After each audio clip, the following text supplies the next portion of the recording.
ಹಾಗಾದರೆ ಮೊಬೈಲ್ ಬಳಕೆಗೊಂದು ಮಿತಿ ಇರಲಿ. ಮೊಬೈಲ್ನಲ್ಲಿ ಸದುಪಯೋಗಕ್ಕಿಂತ ದುರುಪಯೋಗಗಳೇ ಹೆಚ್ಚಾಗಿ ಕಂಡುಬರುವ ಇಂದಿನ ದಿನಗಳಲ್ಲಿ ಅದರ ಮಿತವಾದ ಬಳಕೆಯನ್ನು ವಿದ್ಯಾರ್ಥಿ ಅರಿಯಬೇಕಿದೆ. ಇಂದಿನ ವಿದ್ಯಾರ್ಥಿಗಳೇ ಹಾಗೆ ಸಿಲೆಬಸ್ ಏನಿದೆ ಎನ್ನುವುದನ್ನು ತಿಳಿಯದಿದ್ದರೂ ಮೊಬೈಲ್ನಲ್ಲಿ ಅಂತರಂಗದ ಮಠವನ್ನು ಮಾತ್ರ ತಿಳಿಯದೆ ಬಿಡುವುದಿಲ್ಲ. ಎಲ್ಲ ಕೈಗಳಲ್ಲೂ ಬಣ್ಣ ಬಣ್ಣದ ಮೊಬೈಲ್ಗಳು. ಅವೇನಾದರೂ ಕಿವಿಗೆ ಬಂತೆಂದರೆ ಸಾಕು, ಅವರ ಪಾಲಿಗೆ ಬೇರೆ ಲೋಕವೇ ತೆರೆದುಕೊಳ್ಳುತ್ತದೆ.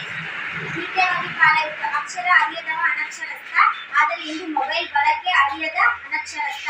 ಮೊಬೈಲ್ಗಿಂತ ಬಳಕೆ ಪೂರ್ವದಲ್ಲಿ ವಿದ್ಯಾರ್ಥಿ ಜೀವನ.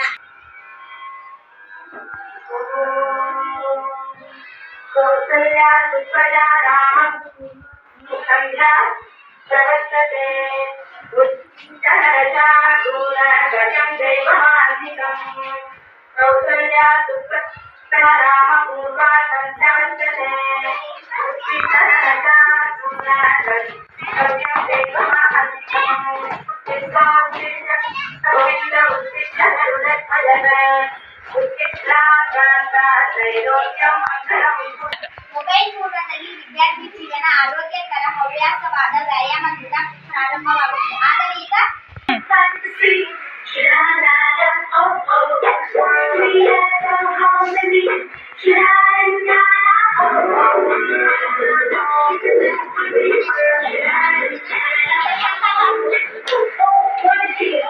ಇಂದಿನ ವಿದ್ಯಾರ್ಥಿಗಳ ದಿನಚರಿ ಪ್ರಾರಂಭವಾಗುವುದೇ ಮೊಬೈಲ್ ಬಳಕೆಯಿಂದ.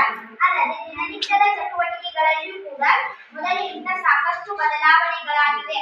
ಆಹಾರದ ಪದ್ಧತಿಯಲ್ಲಿಯೂ ಕೂಡ ಮೊಬೈಲ್ ಬಳಕೆ ಪೂರ್ವದಲ್ಲಿ ಆಹಾರದ ಕ್ರಮ. ಹೇಳಿ ಮಕ್ಕಳೇ, ಊಟ ಮಾಡೋಣ.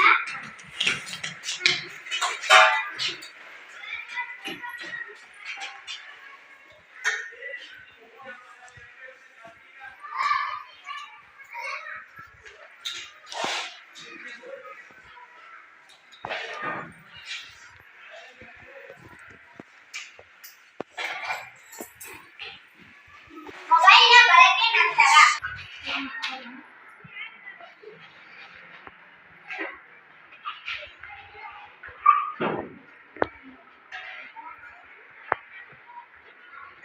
ವಿದ್ಯಾರ್ಥಿಗಳು ತಾವು ಊಟ ಮಾಡುವಾಗಲೂ ಸಹ ಮೊಬೈಲ್ ಬಳಕೆ ಮಾಡುತ್ತಿರುವುದರಿಂದ ಅವರಿಗೆ ಸರಿಯಾದ ಪೌಷ್ಟಿಕತೆ ಸಿಗದೆ ಮಾನಸಿಕವಾಗಿಯೂ ಸಹ ಅಸ್ವಸ್ಥರಾಗುತ್ತಿದ್ದಾರೆ.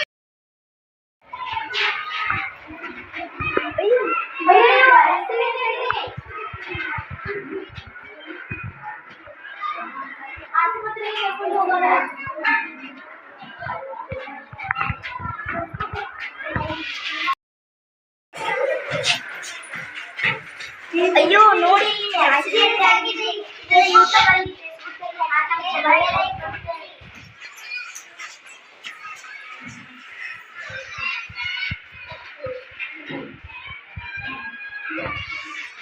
ಮೊದಲು ವಿದ್ಯಾರ್ಥಿಗಳಲ್ಲಿ ಮಾನವೀಯ ಮೌಲ್ಯ, ಸಹಾಯ ಮನೋಭಾವ ಮುಂತಾದ ಗುಣಗಳು ರೂಢಿಗತವಾಗುತ್ತಿದ್ದವು.